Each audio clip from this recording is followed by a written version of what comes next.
अब हम देखेंगे minor of the matrix and cofactor of the matrix. दोनों काफ़ी ज़्यादा रिलेट करते हैं एक दूसरे से। तो फिर से हम क्या करते हैं, एक मैट्रिक्स कंसीडर कर लेते हैं, 2 ऑर्डर की ही कंसीडर कर लेते हैं, 1 2 3 एंड 4। हमें इसके निकालने हैं माइनर्स। तो माइनर्स हम पोजीशंस के निकालते हैं। अगर आप स्टैंडर्ड फॉर्म देखोगे मैट्रिक्स का 2 ऑर्डर के, तो which is A11 A12 A21 A22, ये होता है इसका स्टैंडर्ड फॉर्म। स्टैंडर्ड फॉर्म में अगर हमें A11 पोजीशन का क्या चाहिए, माइनर निकालना है, तो आप क्या करोगे, A11 पोजीशन की ही रो को, A11 पोजीशन की ही कॉलम को आप क्या करोगे, हाइड कर दोगे। तो आपके पास जो लेफ्ट एलिमेंट होगा वो एलिमेंट इसका क्या होगा, माइनर होगा। तो माइनर उसको हम कैसे डिनोट करेंगे, कैपिटल M। किस पोजीशन का है, 1 1 का है। क्या है इसका आंसर, A22। ऐसे ही अगर मुझे 1 का माइनर निकालना है, तो we will hide this row and this column, तो विल गेट 4। सो 1 का माइनर क्या होगा, M11 इज इक्वल्स टू 4।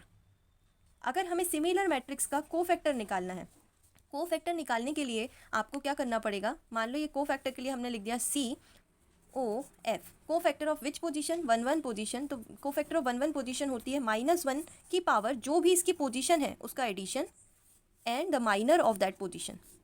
तो ये फॉर्मूला होता है कोफैक्टर निकालने का। अगर हमें 3 ऑर्डर में माइनर निकालना है तो फिर आपको क्या करना पड़ेगा, तो 3 ऑर्डर का मान लो हम एक मैट्रिक्स कंसीडर करते हैं, 1 2 3 0 5 6 4 2 1। ये 3 ऑर्डर का मैट्रिक्स हमने कंसीडर किया। अब हमें इसका क्या निकालना है, माइनर निकालना है। तो माइनर निकालने के लिए मान लो मैंने बोला मुझे इस पोजीशन का माइनर निकालना है। अब इस पोजीशन का नाम क्या है, A11।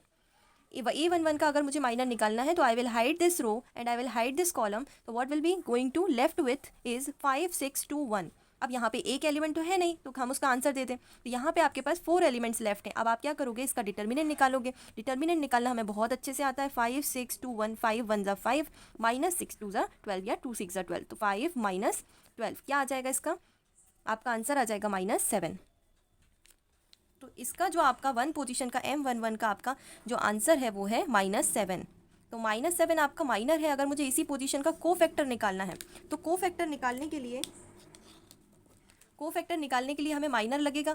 ठीक है, कोफैक्टर निकालने के लिए हमें क्या फॉर्मूला लगता है, cofactor of 1 1 position is equals to -1 की पावर 1 + 1 जो भी पोजीशन है उसका addition multiplied by minor of that position. तो M11, तो इसका आंसर हो जाएगा -1 की पावर 2 और M11 क्या है आपका -7 है। तो ये क्या हो जाएगा, -1 की पावर इवन प्लस हो जाएगा और यहाँ पे आंसर आपके पास क्या आ जाएगा, -7 ही इसका आंसर आ जाएगा। So this is the particular rule to find minor and cofactor. Now अब हम निकालेंगे एडजॉइंट ऑफ द मैट्रिक्स। अब हम फाइंड करेंगे adjoint of the matrix.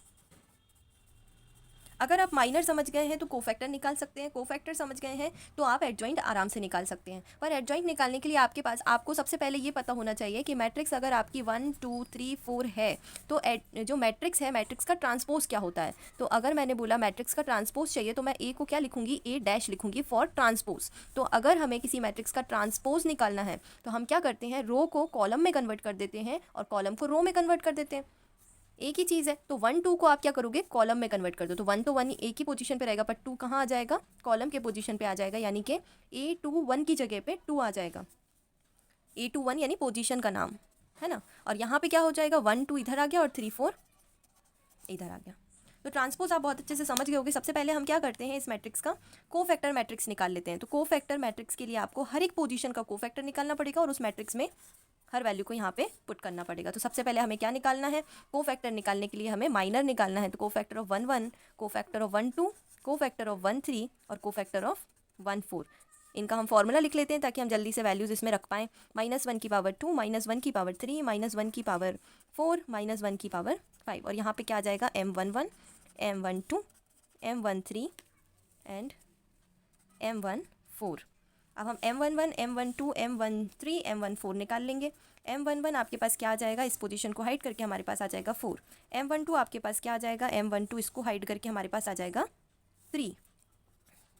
M13 आपके पास क्या आ जाएगा, M21 सॉरी, M21 ये भी 2 1 हो जाएगा, यहाँ पे भी 3 आ जाएगा M21। और ये क्या हो जाएगा, M22 तो यहाँ पे 4 हो जाएगा और ये M22।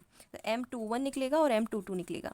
M21 क्या हो जाएगा आपके पास, इन दोनों को इसको हाइड करेंगे हम और 4 आ जाएगा। अगेन आपका क्या आ जाएगा, 4 आ जाएगा। M22 क्या आ जाएगा, तो M22 के लिए इसको हाइड करेंगे, आपके पास आ जाएगा 1। तो ये 1 आ गया। अब हम यहाँ पे रख देंगे। तो -1 की power even which is positive और यहाँ पे आंसर क्या आएगा, M11 ओनली विच इज़ 4। तो 4 आपका आंसर आ जाएगा। यहाँ पर क्या आएगा, नेगेटिव पावर रहेगी क्योंकि ऑड नंबर है और M12 की वैल्यू क्या है 3, तो ये हो जाएगा -3। अब यहाँ पे आपके पास 21 के लिए क्या है, पावर 3 है यानी नेगेटिव ही रहेगा और M21 की वैल्यू 4 है यानी कि -4 आंसर आ जाएगा। साथ ही में आपके पास यहाँ पे इवन पावर है और M22 की वैल्यू क्या है 1 है, तो ये पॉजिटिव ही रहेगा। अब हम कोफैक्टर मैट्रिक्स में ये सारी वैल्यूज रख देंगे। M11 की पोजीशन पे 4 रखेंगे, M12 की पोजीशन पे -3 रखेंगे, M21 की पोजीशन पे -4 रखेंगे और M22 की पोजीशन पे 1 रखेंगे। तो आपके पास ये मैट्रिक्स आ गई। लेकिन एडजॉइंट अभी भी नहीं निकला, क्योंकि एडजॉइंट क्या होता है, कोफैक्टर मैट्रिक्स का ट्रांसपोज। तो उसके लिए हम क्या करते हैं, कोफैक्टर मैट्रिक्स का ट्रांसपोज ले लेते हैं, यहाँ कर देते हैं कोफैक्टर मैट्रिक्स का ट्रांसपोज। तो ये वाली जो मैट्रिक्स है ये किस में कन्वर्ट हो जाएगी, आपकी ट्रांसपोज ऑफ द मैट्रिक्स में कन्वर्ट हो जाएगी। 4 -3 कॉलम हो जाएगा और -4 1 क्या हो जाएगा, इस तरफ का कॉलम हो जाएगा। तो इससे आप समझ गए होंगे कि आपका कोफैक्टर ऑफ द मैट्रिक्स का ट्रांसपोज कैसे निकालना है। और कोफैक्टर ऑफ द मैट्रिक्स का ही ट्रांसपोज क्या कहलाता है, एडजॉइंट ऑफ द मैट्रिक्स कहलाता है। अब आप बोलोगे एडजॉइंट ऑफ द मैट्रिक्स पढ़ना क्यों ज़रूरी है, तो वो सबसे ज़्यादा ज़रूरी है अगर आपको इन्वर्स के क्वेश्चन सॉल्व करने हैं। अगर आप इन्वर्स ऑफ द मैट्रिक्स निकालते हो तो आपको ये ज़रूरी है।